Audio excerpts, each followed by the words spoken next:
हम जो candle march लेके जो बच्चियों के लिए हम लड़ रहे, हम वो शांत ना हो। हम ऐसी जुडिशियल रिफॉर्म, वो आपकी बहन हो सकती है, मेरी बहन सकती है, मैं आप भी हो सकती हूँ। जो हिंसा होती थी पहले इंडिपेंडेंस से लेके अभी तक, वो होती थी डोमेस्टिक वायलेंस की, जिसमें दारू पी के पति मार रहा है पत्नी को। 1984 की जी, जिसमें एक पुलिस वाली के ऊपर रेप हुआ था। उस टाइम पे देश में हिंसा भड़की, उस टाइम पे देश में प्रोटेस्ट हुए। बिल्किस बानो का केस आता है जी, बिल्कुल शाह बानो का केस आता है, उसमें फिर थोड़े से प्रोटेस्ट इमर्ज हुए, बट उसमें जो यूनिटी थी देश की, एक सिविल सोसाइटी की, वो बहुत कम थी। फिर हमने देखा कि वो प्रोटेस्ट फिर शांत हुए। फिर उसके बाद हमने देखा कि हथरस का केस हुआ, कठुआ का रेप केस हुआ। पिछले 10 सालों में हर एक साल में एक रेप केस ऐसा आता था कि वो देश की आंखें दोबारा खोल देता था। कि सोशल मीडिया वाकई अवेयरनेस दे रहा है या सोशल मीडिया ही रीज़न बन रहा है इस चीज़ का? जो एक घर से संस्कार होते उस चीज़ की अगर हम बात करें, वो कमियां ज़रूर इस समाज में मिसिंग है। आजकल तो घर में ये अभी शर्माते हैं ना, घर पेरेंट्स से जो अपने बच्चों से बात नहीं करते, चाहे लड़का चाहे लड़की, बोले इस टॉपिक में हम बात ही नहीं करना चाहते। अगर हम उस रूट में चेंज लाते हैं, फैमिली वैल्यूज़, एजुकेशनल वैल्यूज़ और फिर प्रोफेशनल वैल्यूज़, इन 3 वैल्यूज़ को अगर हम इथिकली अगर फॉलो करते हैं, तो हमारे यहाँ इस देश के हर बच्चे में वो बदलाव ला सकते हैं। डर के कारण, बदनामी के कारण कितने केस दब के रह गए, जिन्होंने आवाज़ नहीं उठाई, अपने अंदर घुट के बह गए। कितने आप मानते हो ये लोग? तो हमें इसके लिए जुडिशियल रिफॉर्म्स लाने की बहुत ज़रूरी है।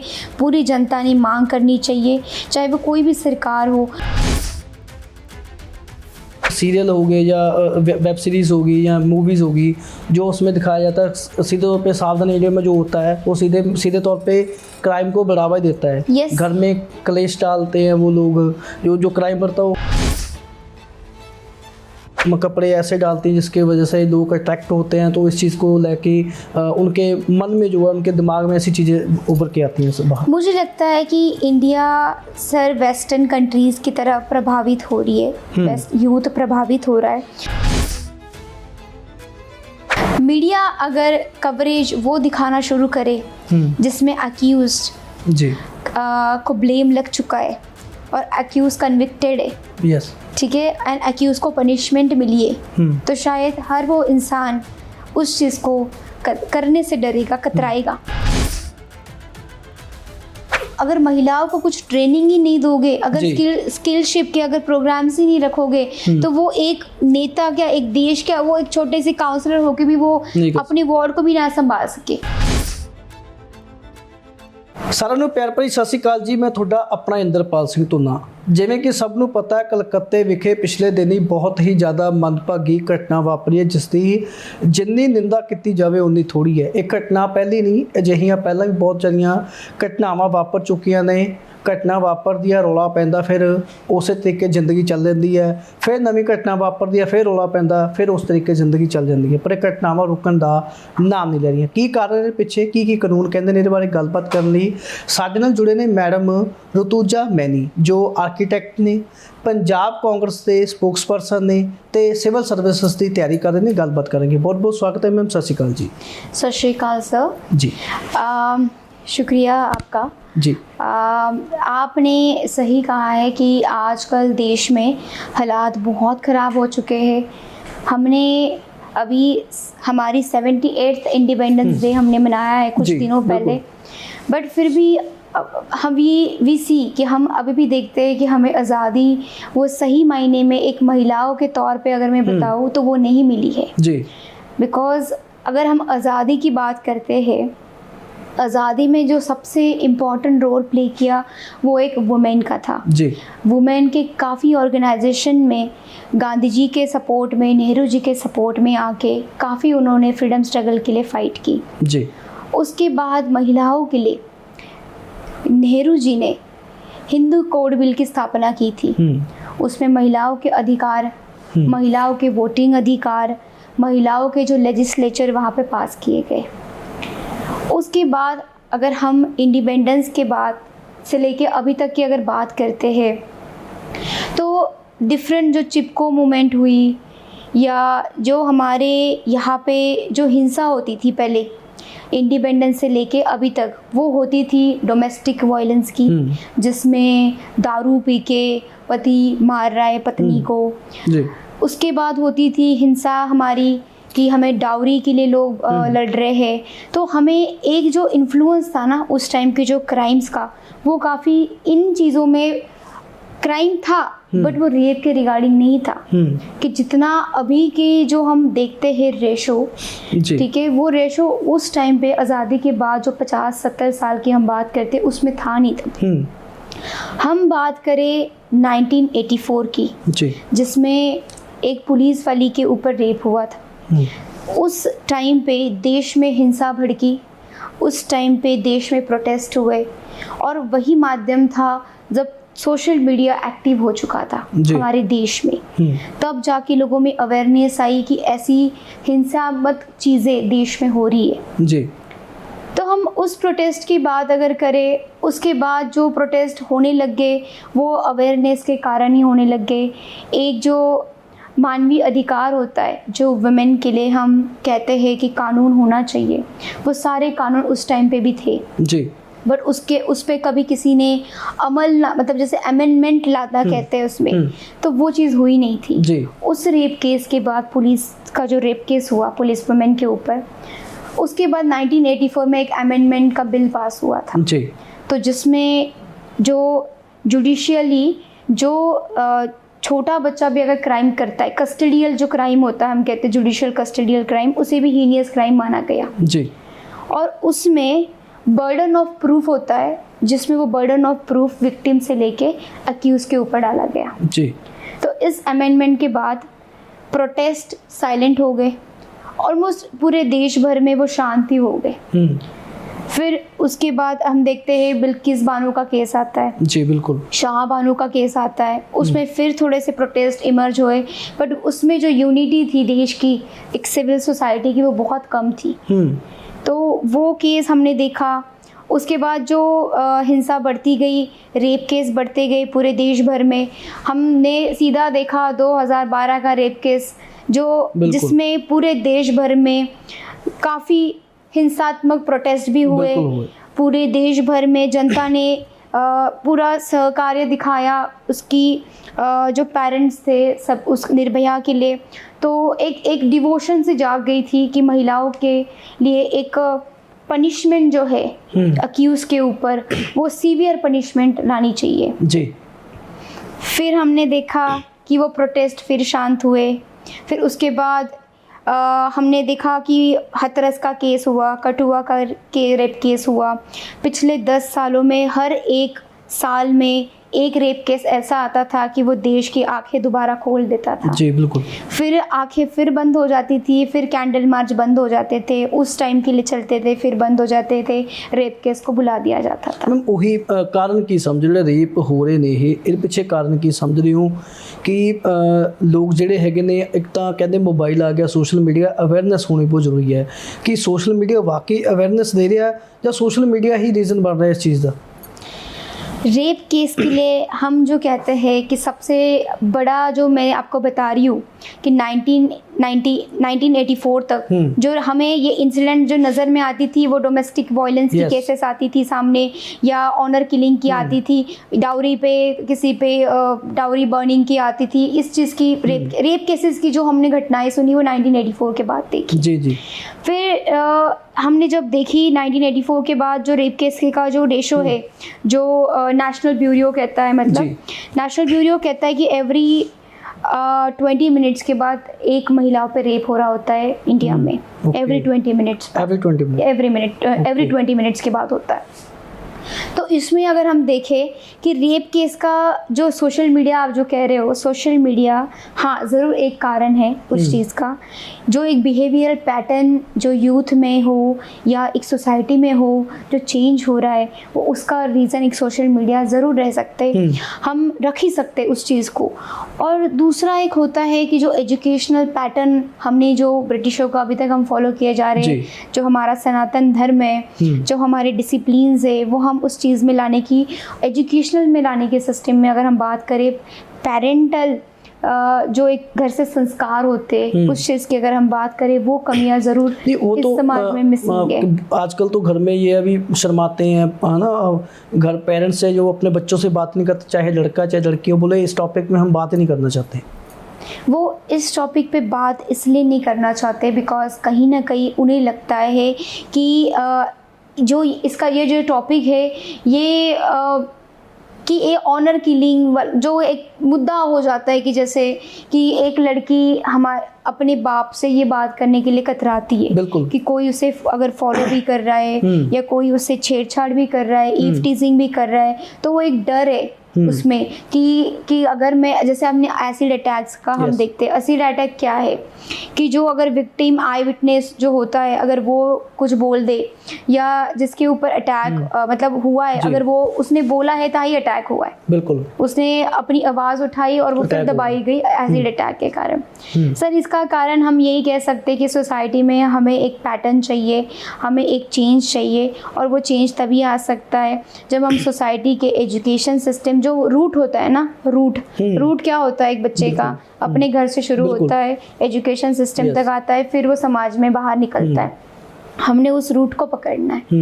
अगर हम उस रूट में चेंज लाते हैं, फैमिली वैल्यूज़, एजुकेशनल वैल्यूज़ और फिर प्रोफेशनल वैल्यूज़, इन 3 वैल्यूज़ को अगर हम इथिकली अगर फॉलो करते हैं तो हमारे यहाँ इस देश के हर बच्चे में वो बदलाव ला सकता है। एजुकेशन में चैप्टर होना चाहिए इस चीज़ के लिए, एजुकेशन में ज़रूर होना चाहिए। मेल और फीमेल इन सबको ये जो सेक्स के रिगार्डिंग जो सिखाया जाता है वो बताना चाहिए। सबसे पहले ज़रूरी है हमें कि एजुकेशन पैटर्न्स में बदलाव लाए ये चीज़ का, कि बच्चे घबराएं ना, बिकॉज आजकल के जितने भी रेप केसेस और हम देख रहे हैं 17, 18, 16 साल के बच्चे भी इन्वॉल्व रहते हैं उसमें, जो जबकि 10वीं और 12वीं के ही बच्चे होते हैं ज़्यादा से ज़्यादा। बहुत टीनेज है, जो टीनेज भी नहीं कह सकते इनको, जैसे आपने बात की 10वीं 12वीं के, आजकल 8 साल के बच्चे को इन चीज़ों के बारे में बहुत पता है। उसका कारण क्या मानते हैं? उसका कारण वही है फ़ोन, सोशल मीडिया जो आजकल हर बच्चे के हाथ में है।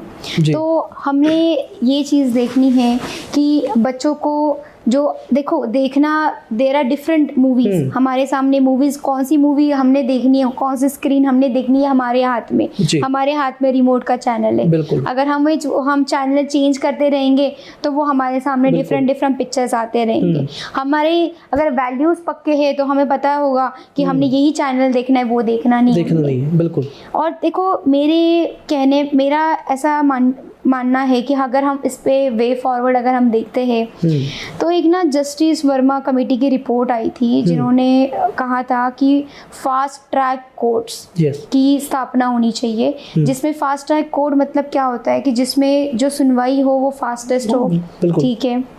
रेप क्राइसिस सेंटर इस्टेब्लिश होनी चाहिए, जैसे यूके, ऑस्ट्रेलिया, कनाडा में ऑलरेडी इस्टेब्लिश्ड है, इसमें प्रॉपर मेडिकल काउंसलिंग और आगे जॉब अपॉर्चुनिटी के लिए जो रेप विक्टिम्स होती हैं उनके लिए वो कोर्ट्स की ऑलरेडी उन्होंने वो क्राइसिस सेंटर बनाए जाते हैं। उस तरह की चीज़ें हमारे देश में अगर इम्प्लीमेंट हो तो शायद हर बेटी अगर रेप विक्टिम भी हो तो वो इस चीज़ में, जो कभी कभी पेरेंट भी बहिष्कार कर देते, बिल्कुल, हम रूरल एरियाज में अगर देखें, अगर ये घटनाएं घटती है तो पेरेंट्स भी लड़की को स्वीकार करने से मना कर देते। जी मैम, आप कितना मानते हो भी डर के कारण, बदनामी के कारण कितने केस दब के रह गए, जिन्होंने आवाज़ नहीं उठाई, अपने अंदर घुट के बह गए, कितने आप मानते हो ये लोग? ये तो ऑलमोस्ट जो मैं आपको कह रही कि एवरी 20 मिनट के बाद एक लड़की पे रेप होता है, उसी गिनती में आते हैं। उसी गिनती में अगर हम देखें तो ऑलमोस्ट कई केसेस है कि वो तो सामने भी नहीं आते। अब ये जो मेजर जो इंसिडेंट्स देश के सामने आते हैं क्योंकि वो घटना ही इतनी हीनियस क्राइम हो गया होता है वो, और जो अगर हम देखो 2-3 क्राइम्स ऐसे दलित वुमेन्स के, कास्ट के ऊपर होते हैं। एक मणिपुर वाला इंसिडेंट था, आपको वो भी पता होगा, जिसमें वो नेकेड एनिमी ट्राइब ने लड़की को चलाया था। तो वो जो ये जो घटनाएं है ना, इनके लिए जो हम जुडिशियल रिफॉर्म्स लाना चाहते हैं, देखो मैं जनता को यही कहना चाहती हूँ कि हम जो कैंडल मार्च लेके जो बच्चियों के लिए हम लड़ रहे, हम वो शांत ना हो। हम ऐसी जुडिशियल रिफॉर्म, वो आपकी बहन हो सकती है, मेरी बहन सकती है, मैं आप भी हो सकती हूँ। बिल्कुल। तो आने वाला जो हमारा फ्यूचर है, मैं यही चाहूंगी कि हमारी जनता इस पे शांत ना हो। तो हर अगले साल कोई और एक नई मेरी बहन का कोई न्यूज़ में रिपोर्ट आई होगी। तो हमें इसके लिए जुडिशियल रिफॉर्म्स लाने की बहुत ज़रूरी है। पूरी जनता ने मांग करनी चाहिए, चाहे वो कोई भी सरकार हो। सभी सरकार अपने बहनों, अपने परिवारों के बारे में सोचते हैं। तो मैं चाहूँगी वो जुडिशियल रिफॉर्म्स ज़रूर आए इस देश में। मैम, जैसे आपने डॉरी का बात की, आपने डॉरी केस में बहुत ऐसा हुआ भी, लड़कियों ने मिसयूज़ किया उसका। इस केस में भी हो सकता है अभी जो रेप का केस है, पहले कोई अंडरस्टैंडिंग हो, उसके बाद में उसका मिसयूज़ हो के पैसे लेन देन के भी बहुत सारे ऐसे मामले सामने आए हैं। हाँ जी, नेशनल कमीशन ऑफ दिल्ली ने ऑलमोस्ट 50% केसेस कहा था कि ये फेक केसेस है। रेप केसेस नहीं, डॉवरी के रिगार्डिंग। मैं रेप की बात कर रहा हूं। डॉवरी और रेप के केसेस काफ़ी थे, जो मैरिटल रेप केसेस कहते हैं अब मैरिज के बाद के। तो ऐसे लोगों ने फॉल्स रेप केसेस ना वहाँ पे जुडिशियरी के पास आए थे जी। तो जुडिशियरी ने उसको सीधा वो डिस्ट्रॉय कर दिया कि ये केसेस फॉल्स केसेस है जी। तो नेशनल कमीशन ऑफ वुमेन ने ये मुद्दा उठाया था जी, जो वुमेन के लिए ही लड़ रहे, उन्होंने ही बताया कि ये केसेस तो फॉल्स है। कि जो पैसे लेने के लिए या सामने वाली पार्टी को धमकाने के लिए जबरदस्ती किसी पे इल्ज़ाम लगाया गया हो, तो वो ऐसे फॉल्स केसेस आते रहे। इसमें कुछ तो जस्टिफाई हो गया, जैसे आपने बताया, वो तो उन्होंने बोल दिया ये फॉल्स है, ये गलत है ना, ये फेक है। जो नहीं हुए जस्टिस, वो तो अभी भी पेंडिंग केसेस चल रहे। यस, उसी के लिए तो कहा गया था पेंडिंग केसेस क्यों चल रहे हो। पेंडिंग केसेस होके वो दब के लोगों ने छोड़ भी दिए जी। उस विक्टिम में भी छोड़ दिया कि मेरे को पता नहीं इस देश में इंसाफ मिलेगा या नहीं मिलेगा। तो उसने भी, उस लड़की ने वो होप छोड़ दी। इस सुप्रीम कोर्ट जो हमारा सबसे बड़ा पिलर है जस्टिस का, उसने होप छोड़ दी सुप्रीम कोर्ट से। वो क्यों छोड़ी? क्योंकि वो गरीब है या वो किसी गरीब कास्ट से आती हो। उसने वो छोड़ा हो बिकॉज उसको लगा कि यार ये कोर्ट के धक्के खाने मैं नहीं कर सकती, मैं एक विक्टिम हूँ और मैं कोर्ट के धक्के खाऊँ फिर। तो वो चाहती थी कि एक ऐसा कोर्ट बने कि जिसमें मैं जाऊँ और मेरी तुरंत साथ में सुनवाई हो जी। तो जो सुनवाई वो अक्यूज पे, सबसे बड़े देखो मेरा मानना है कि जो अक्यूज है उसको जल्दी पनिशमेंट दी जाए। उसकी जितनी डिले होगी प्रोसेस, उतनी ज़्यादा उसको वो जस्टिस की मांग करेगा। सजा की मांग क्या करते हो आप इस केस में? मैं इस केस के लिए करती हूँ, अगर कोई देखो 375 इंडियन पिनल कोड तो ऑलरेडी कहता है अगर कोई लड़की रेप के बाद मर जाती है तो उसको पनिशमेंट डेथ होती है अक्यूज को, या उसको लाइफ इम्प्रिजनमेंट होती है। बट आप रेप जो है इतना खतरनाक पार्ट है एक लड़की के लिए। अगर वो लड़की चल भी नहीं सकती जी, अगर उसकी आंखें फोड़ दो, अगर वो देख भी नहीं सकती तो उसके तो वैसे भी लाइफ खराब है। बिल्कुल। तो उस जिसने जो अक्यूज्ड है, जरूरी नहीं कि लड़की को मरना ही पड़ेगा अक्यूज को डेथ पनिशमेंट देने के लिए। बिल्कुल। मैं अगर बात करूँ, अगर वो लड़की अपने हालात, अपनी लाइफ पूरी डिस्ट्रॉय कर चुकी है just because of that accuse, आप अक्यूज को तो भी पनिशमेंट होनी चाहिए। एग्जाम्पल सेट करनी चाहिए कोई एग्जाम्पल्स डेफिनेटली ये होना बहुत ज़रूरी है। सीवियर पनिशमेंट जो मैं कह रही हूँ, जुडिशियल रिफॉर्म्स में यही चाहती हूँ कि उसमें हमें जो सीवियर पनिशमेंट है, सबसे पहले हम पता है क्या है, हमने जो एक फिल्म इंडस्ट्री मुझे लगता है कि बड़ा इंपॉर्टेंट इसमें रोल प्ले कर सकती है।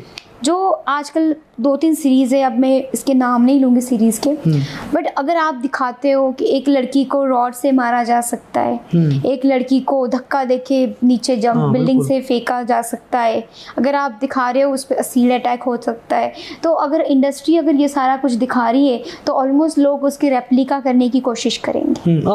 ठीक है, क्राइम करने की कोशिश करेंगे। दूसरी चीज़, अगर हम फिल्म इंडस्ट्री को दोनों पर्सपेक्टिव से देखें, हाँ अगर उन्होंने वो चीज़ दिखानी बंद की तो शायद ये क्राइम रेट कट हो सकता है। मानते हो आप ये जो सीरियल हो गए या वेब सीरीज़ होगी या मूवीज़ होगी, जो उसमें दिखाया जाता है सीधे तौर पे सावधान इंडिया में जो होता है वो सीधे तौर पे क्राइम को बढ़ावा देता है। Yes. घर में क्लेश डालते हैं वो लोग, जो क्राइम करता है वो मानते हो वो reason है। डेफिनेटली यस, इमोशनल इम्बैलेंस इसमें से ज़रूर होता है। हम अगर बिहेवियरल पैटर्न ऑफ सोसाइटी हम जो देखते हैं कि घर घर में जो लड़ाई है या बच्चों के पेरेंट्स के साथ डिसरिस्पेक्ट से बिहेव करना, वो उसका क्राइम, उसका एक सोशल मीडिया और टीवी ही माध्यम है। एक मैम तब का उसका मानना ये है, अभी कपड़े को लेके बोलते हैं छोटे छोटे कपड़े लड़कियां डालती हैं या जो कपड़े ऐसे डालती हैं जिसके वजह से लोग अट्रैक्ट होते हैं, तो इस चीज़ को लेके उनके मन में जो है, उनके दिमाग में ऐसी चीज़ें उभर के आती हैं सब बाहर। मुझे लगता है कि इंडिया सर वेस्टर्न कंट्रीज़ की तरफ प्रभावित हो रही है, वेस्ट यूथ प्रभावित हो रहा है, बट ज़रूरी नहीं है कि हमारे वेस्टर्न कपड़ों के कारण लड़कियों के रेप हो। बिकॉज यहाँ पे 2-2 साल की बच्ची या जो 2-2 साल की बच्ची, फिर एक जो वेस्ट बंगाल का रेप केस था जो एक नन पे हुआ, कैथोलिक नन थी जो, तो वो पूरे ढके होते हैं, उनके ऊपर रेप केस हुआ। तो मुझे लगता है कि your cloth doesn't matter for your rape case. Rape case is only the personal, सामने वाली की जो आप मेंटल बिहेवियर हो उसको काउंसलिंग या उसको वो पीयर प्रेशर में आके ये जो हरकत कर देता है, हमें लगता है उसी को हमने रूट कॉज को ढूंढ के उसमें परिवर्तन लाने की कोशिश करनी चाहिए। मैम जैसे कलकत्ता में ये रेप का कांड हुआ, ये उसमें कितनी घिनौनी हरकत उस लड़के ने की है, कैसे पहले रेप किया जाता है, फिर उसकी आंखों में इंजरी है, उसके कहाँ पे ना, वो क्या मानते हो कि रेप करने के बाद भी उसका मन नहीं भरा, उसने इतनी क्रूरता दिखाई वहाँ पे? सर देखो, अब इसमें अगर मैं थोड़ा एक साइकोलॉजिकली अगर मैं थोड़ी बात करूँ, एक बंदा है, फॉर एग्जांपल कोई पर्सन को आप कंसिडर करो और ही सप्रेस्ड अगर है, ये जॉबलेस है, घर से मार पीट का उसने बिहेवियरल पैटर्न देखा है अपने घर में, मार पीट वाला, बाहर जाता है लोग उसे धक्के मार मार के निकाल रहे, तो एक जो एग्रेशन है यूथ के अंदर हो या किसी भी इंसान, अभी 54 साल का 74 साल का इंसान भी रेप कर लेता है, जो एक पूरा एग्रेशन जो है ना वो बहुत सालों से अपने अंदर ना वो पाल रहा होता है जी। ठीक है, कि उसे कोई एक सप्रेस करने वाला बंदा मिल जाए सामने, चाहे वो लड़का हो चाहे वो लड़की हो, वो सोचेगा नहीं। तो वो उस एग्रेशन को देखो, रेप के भी 2 पार्ट होते, एक होता है लस्ट, एक होता है एग्रेशन। जी बिल्कुल। जब लस्ट खत्म हो जाता है तब एग्रेशन स्टार्ट होता है। उनका लस्ट खत्म हुआ, उनका सारा एग्रेशन बाहर की दुनियादारी का या उनके ऊपर जो सप्रेशन है उन्होंने उस लड़की पे निकाला। बिल्कुल। तो कहीं ना कहीं वो टर्न हुआ मर्डर में। बिल्कुल। पहले रेप था, फिर मर्डर टर्न हुआ। तो जो ये मर्डर टर्न हुआ, लड़की की डेथ हो गई, तो इनडायरेक्टली उनको जो पनिशमेंट है वो डेथ मिलेगी जी। बट ये जो लस्ट आने का जो कारण है, जो जितनी हमने बातें की, वो है सोशल मीडिया, टीवी, जो बाहर हम लोगों में बातचीत करते हैं। कई कारण है इनके, ऐसे नहीं कहूँगी मैं सिर्फ मीडिया एक कारण है, बट हाँ जो चीज़ देखो, 2 चीज़ें होती है, एक होती है लिसनिंग पावर ह्यूमन की, और होती है देखने वाली सीइंग पावर। बिल्कुल। तो लोग जो चीज़ ना सुनने से ज़्यादा आईज से ज़्यादा कैप्चर कर लेते हैं। बिल्कुल सही बात है। तो पिक्चराइज जो इमेज बनती है, मतलब ऑडियो से ज़्यादा विजुअल, वो जल्दी कैप्चर होती है। बिल्कुल बिल्कुल। मूवीज आपने कभी सुनी होगी रेडियो पे, आपको समझ में नहीं आएगी, मूवी सामने चल रही होगी, आपको समझ आ जानी है। बिल्कुल बिल्कुल। तो ये जो कैप्चरिंग है वो हमारे सेंसेस, आईज ज़्यादा कैप्चर करते चीज़ें जी। अब पता है, इसमें मुझे ऐसा लगता है कि media can play a very important role. Media अगर कवरेज वो दिखाना शुरू करे जिसमें अक्यूज्ड जी को ब्लेम लग चुका है और अक्यूज कन्विक्टेड है, ठीक है, एंड अक्यूज को पनिशमेंट मिली है, तो शायद हर वो इंसान उस चीज़ को करने से डरेगा, कतराएगा। जब तक हम दिखाएंगे कि प्रोसेस में है, कंफ्यूजन क्रिएट करेंगे, या मीडिया दिखाएंगे कि नहीं अभी मिलना है इनको न्याय, इनको मिलना है न्याय, अभी ये प्रोसेस में कार्रवाई चल रही है, ये इतना अभी तक पहुँचे हैं, इतनी स्टेप पे हम पहुँचे हैं, जब तक ये चलता रहेगा, सामने वाला जो तीसरा अक्यूज होगा, जो ऑलरेडी अपने प्लान कर रहा होगा, उसको लगेगा यार ये तो चली जा रहा है, और कितने सालों से चली जा रहा है। मैम आप मीडिया की बात करें, मैं पॉलिटिक्स में हो, आप पंजाब कांग्रेस के स्पोक्स पर्सन हो, तो मैं यहाँ पे एक क्वेश्चन करूँगा, बहुत अहम है। जैसे अभी वेस्ट बंगाल में हुआ, तो अभी कंपैरिजन हो रहा है, वो एक दूसरे के ऊपर एलिगेशन लगाए जा रहे हैं, अभी आपकी स्टेट में इतना हुआ था, वो बोला फलाने ईयर में आपकी स्टेट में हुआ था। तो वही बात आ गई ना, जो मीडिया के ऊपर आती है, तो पॉलिटिकल लोगों के ऊपर भी आती है ना, भी उसको एक तो पहले रेप हो गया, आप उसके जस्टिस का रेप हो रहा है। ये मानते हो आप इस चीज़ को? मुझे ऐसा लगता है कि लोगों को जब न्याय नहीं मिलता या लोगों पे जब अन्याय होता है तो वो लोग पॉलिटिसाइज करने की कोशिश करते हैं इवेंट को, या अपनी डाइवर्जन करने की कोशिश करते हैं इंसिडेंट को। जैसे आपको अगर पता होगा, जो जम्मू एंड कश्मीर का केस था, जहाँ पे 8 ईयर माइनर गर्ल पे रेप हुआ था, जिसमें बीजेपी के 2 अक्यूज ने रिज़ाइन कर दिया जी, ठीक है। और जिसमें अगर हम बात करें कंपैरिजन ऑफ गवर्नमेंट, तो जो सोशल मीडिया, जो मैं आपको कह रही हूँ 1984 के बाद जो रेप केसेस हुए, 2000 में हमने मेजर इंक्रीज ऑफ देखा रेप केसेस में, जिसमें अभी तक कोई भी लड़की को न्याय नहीं मिला था जी। तो जब लड़की को न्याय देने की बात आती है, तो वो इवेंट एक तो पॉलिटिसाइज हो जाता है, या धार्मिक बन जाता है, या रिलीजियस बन जाता है, या जो हमारी पिलर है, मीडिया इज हमारा 4th pillar of the country, तो उसमें वो चीज़ों को टॉपिक पे, डिबेट पे लाया जाता है, डिस्कस किया जाता है कि इस पार्टी के वर्कर ने ये बोला, उस पार्टी के वर्कर ने ये बोला। मुझे लगता है आप इवेंट को पॉलिटिसाइज करने की जगह पे आप कोशिश ये रहेगी मेरी कि आप उस लड़की के ऊपर ध्यान देने की कोशिश करो जो ऑलरेडी एक विक्टिम है, जो एक हॉस्पिटल में, जिसका पूरा परिवार एक सदमे में है, और जिसको आपने न्याय दिलवाना है जी, ना कि उस इवेंट को पॉलिटिसाइज किया जाए। बिल्कुल। अब पूरे देश भर में भी यही चर्चा हो रही है कि वेस्ट बंगाल ममता जी के इसमें आता है, या आपके स्टेट में आता है। बिल्कुल कंपेयर हो रहा है हर चीज़ को। वो तो देखो, मैंने कहा कि रेप पूरे देश भर में एवरी 20 मिनट्स में हो रहे, वो तो कभी हाईलाइट नहीं होते रेप केसेस। ये बड़ा क्वेश्चन है ना ये। तो ये अगर highlight, rape is not a politicise वाला event, rape is a natural cause.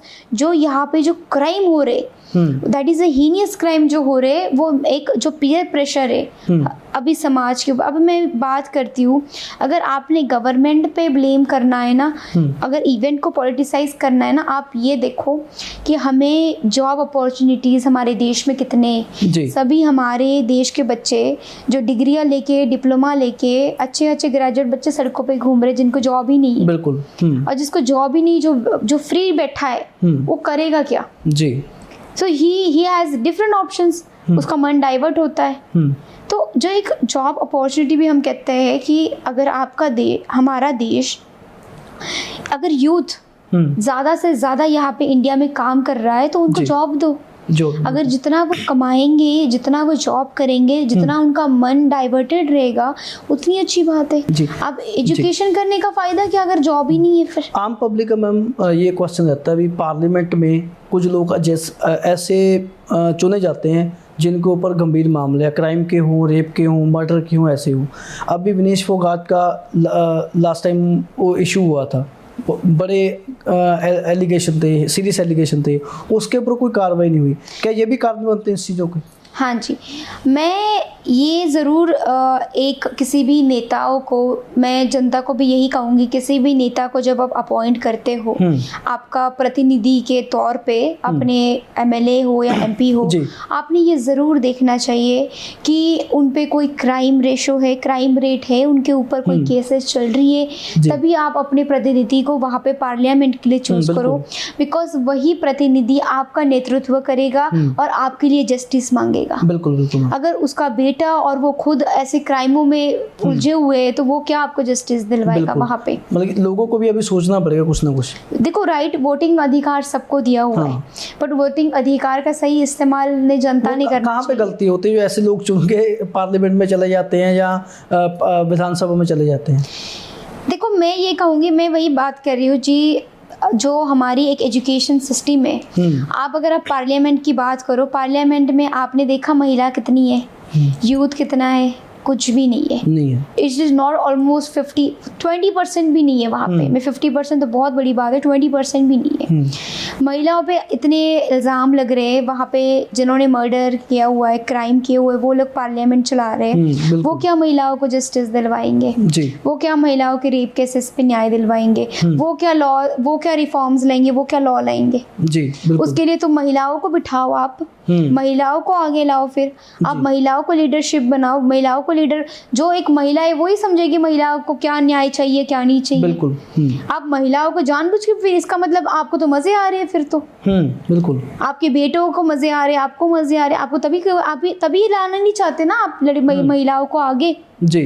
आप तभी सुप्रीम कोर्ट को नहीं कहते कि रिफॉर्म्स लाओ, चेंज करो, अमेंडमेंट्स लाओ जी। इस देश में सीवियर पनिशमेंट लाओ जो बाकी देश देते हैं बच्चियों को जी। डेथ पनिशमेंट देते, डेथ वारंट्स निकलते, वो पनिशमेंट, सीवियर पनिशमेंट दो। जब तक डर ही नहीं होगा तब तक कोई इसमें आपकी कोई सुनवाई नहीं होगी जी जी। डर तो सिर्फ विक्टिम के मन में रहेगा, अक्यूज के मन में तो कोई डर ही नहीं है जो करने वाला है जी।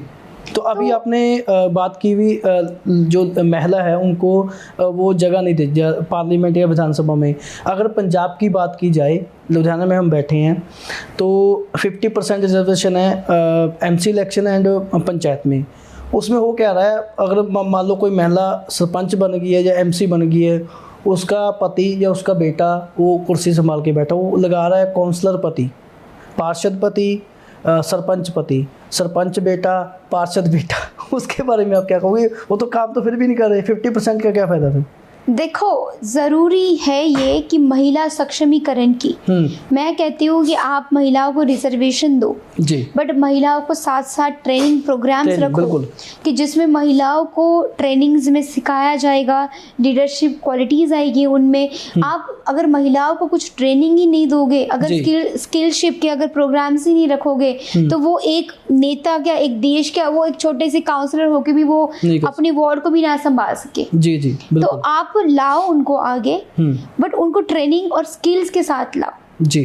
अब हर महिला, देखो एजुकेशन, अभी अगर हम आज की जनरेशन की बात करते हैं, एजुकेशनल क्वालिटीज इतनी हमारी इम्प्रूव्ड है उस बारे में कि कम्युनिकेशन, आपके सामने मैं बैठी हूँ, मैं बोल सकती हूँ, बिल्कुल I can communicate with any language, English बोलो, हिंदी बोलो, मेरी मदर टंग है वो मैं कहूँ, बट मैं एक कम्युनिकेशन का जरिया है। Language is only a barrier, language is not a barrier, I mean जी। तो इसमें ज़रूरी नहीं तो आपको ये भाषा आनी चाहिए, आपको इंग्लिश आनी चाहिए, आपको हिंदी आनी चाहिए। ज़रूरी ये है कि आपके अंदर स्किल्स होनी चाहिए। अगर आपके अंदर स्किल्स है and you are a leader, तो आपको वहाँ पे कोई भी रोक नहीं सकता as a counsellor, as a MP, MLA बनाने के लिए जी जी। और ऐसा कहा जाता है कि महिलाओं में डिसीजन मेकिंग क्वालिटीज़ कम है, तभी हम उनको बिठाते नहीं, या तभी दे आर उनका जो माइंडसेट है that is not so strong, they are so emotionally imbalance होता है महिलाओं में, वो सेंसिटिव टॉपिक है, ऐसे बोल के महिलाओं को ना पीछे लाया जाता है बिल्कुल। बट आप अगर महिलाएं चुनते हो तो महिलाएं चुनने के लिए चुनो ना, फिर बिल्कुल। अगर सही मायने में किसी को चुनना है तो उसमें स्किल्स देखो, उसमें लीडरशिप क्वालिटीज देखो, उसको अगर नहीं है तो उसको ट्रेनिंग दो बिल्कुल। अगर आप चुनते हो कि ये महिला अच्छा कामगिरी कर सकती है अपने काम में, तो उसको ट्रेनिंग प्रोग्राम्स के द्वारा और इस्टेब्लिश करो जी, ना कि उनके नाम पे ऊपर थप्पा लगा के आप बैठो। जैसे मैम आपने 1984 की बात की है, जैसे 1984 के बाद ये रेप के केस बढ़ने लगे हैं ना एकदम से, तो तब तो कांग्रेस की गवर्नमेंट थी, कुछ सरकारों ने किया फिर इसके बारे में, इसको कैसे रोका जाए, इसको कैसे इसके ऊपर अंकुश लगाया जाए? सर 1984 के बाद हमारे तब के PM राजीव गांधी जी ने एक नेशनल पर्सपेक्टिव फॉर वुमेन लाया था जी, जिसमें उन्होंने महिलाओं के अधिकारों की बात की थी, महिलाओं को पॉलिटिकल पार्टीज़ में ज्वाइन करो, रिफॉर्म्स लाने की कोशिश की थी।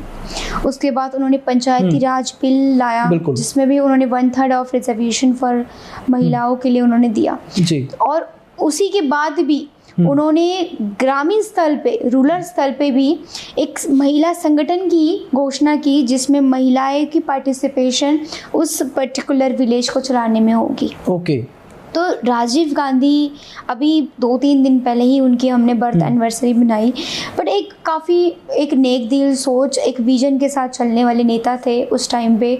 हम बहुत अच्छा था कि जैसे वो प्राइम मिनिस्टर थे हमारे देश के, आई थिंक उस टाइम पे उन्होंने महिलाओं के लिए जो कदम उठाए वो अभी भी हमें लगता है उस विजन पे हमारे जो पार्टी के अध्यक्ष राहुल गांधी जी वो भी चल रहे हैं कि वो चाहते, उन्होंने बिल भी पार्लियामेंट में भी 33% रिजर्वेशन की मांग की और उन्होंने गवर्नमेंट को कहा, मजबूर किया कि इसे इम्प्लीमेंट करो आप और महिलाओं को आगे लाओ, ताकि महिलाएं अगर अपनी के लिए खुद आवाज उठाएगी तो उस निर्णय को पूरा देश स्वीकार करेगा और जल्दी उस पे अमल होगा। जी बिल्कुल, थैंक यू। ਤਾਂ ਸੁਣਿਆ ਇਸ ਨੂੰ ਮੈਡਮ ਰਤੂਜਾ ਮੈਨੀ ਜਿਨ੍ਹਾਂ ਨੇ ਖੁੱਲ੍ਹ ਕੇ ਗੱਲਬਾਤ ਕੀਤੀ ਹੈ। ਕਲਕੱਤਾ ਰੇਪ ਕਾਂਡ ਤੋਂ ਬਾਅਦ ਪੂਰੇ ਦੇਸ਼ ਦੇ ਵਿੱਚ ਰੋਸ ਦੀ ਲਹਿਰ, ਲੋਕ ਗੁੱਸੇ ਵਿੱਚ ਨੇ ਤੇ ਉਸ ਉੱਤੇ ਚਰਚਾ ਕਰਨ ਲਈ ਬਣਦੀ ਵੀ ਆਖਿਰਕਾਰ ਇਹ ਕਾਰਨ ਕੀ ਨੇ ਕਾਰਨਾਂ ਉੱਤੇ ਇਸ ਚਰਚਾ ਕੀਤੀ ਹੈ। ਉੱਥੇ ਮੈਮ ਰਤੂਜਾ ਮੈਨੀ ਨੇ ਦੱਸਿਆ ਕਿ ਆਜ਼ਾਦੀ ਤੋਂ ਬਾਅਦ ਕਿਸ ਤਰੀਕੇ ਨਾਲ ਪਹਿਲਾਂ ਡੌਰੀ ਦੇ ਕੇਸ ਸਾਹਮਣੇ ਆਉਂਦੇ ਸਨ, ਘਰੇਲੂ ਡੋਮੈਸਟਿਕ ਵਾਇਲੈਂਸ ਦੇ ਕੇਸ ਸਾਹਮਣੇ ਆਉਂਦੇ ਸਨ, ਪਰ 84 ਤੋਂ ਬਾਅਦ ਰੇਪ ਦੇ ਕੇਸਾਂ ਦੇ ਵਿੱਚ ਹੌਲੀ ਹੌਲੀ ਵਾਧਾ ਹੋਣਾ ਸ਼ੁਰੂ ਹੋਇਆ, ਜਿਸ ਵਿੱਚ ਸਮੇਂ ਦੀ ਸਰਕਾਰ ਨੇ ਆਪੋ ਆਪਣਾ ਯੋਗਦਾਨ ਪਾਇਆ, ਕਾਨੂੰਨ ਜਿਹੜੇ ਨੇ ਬਣਾਏ ਨੇ। ਪਰ ਅੱਜ ਦੀ ਤਰੀਕ ਵਿੱਚ ਦੇਖਿਆ ਜਾਵੇ ਤਾਂ ਕਾਨੂੰਨ ਕਾਫੀ ਲਚਕੀਲੇ ਲੱਗਦੇ ਨੇ। ਕਾਨੂੰਨ ਦੇ ਵਿੱਚ ਥੋੜ੍ਹੀ ਸਖਤੀ ਕੀਤੀ ਜਾਣੀ ਹੈ ਅਤੇ ਸਖਤੀ ਕੀਤੀ ਜਾਣੀ ਚਾਹੀਦੀ ਹੈ ਅਤੇ ਸਖਤ ਸਜ਼ਾਵਾਂ ਦੀ ਜਿਹੜੀ ਉਹ ਜਿਹੜਾ ਪ੍ਰਾਵਧਾਨ ਹੈ ਉਹ ਇਹਨਾਂ ਵਿੱਚ ਜ਼ਰੂਰ ਹੋਣਾ ਚਾਹੀਦਾ। ਮੈਂ ਇੰਦਰਪਾਲ ਸਿੰਘ ਧੁੰਨਾ, ਕੈਮਰਾਮੈਨ ਰੋਸ਼ਨ ਨਾਲ, ਸਤਿ ਸ਼੍ਰੀ ਅਕਾਲ।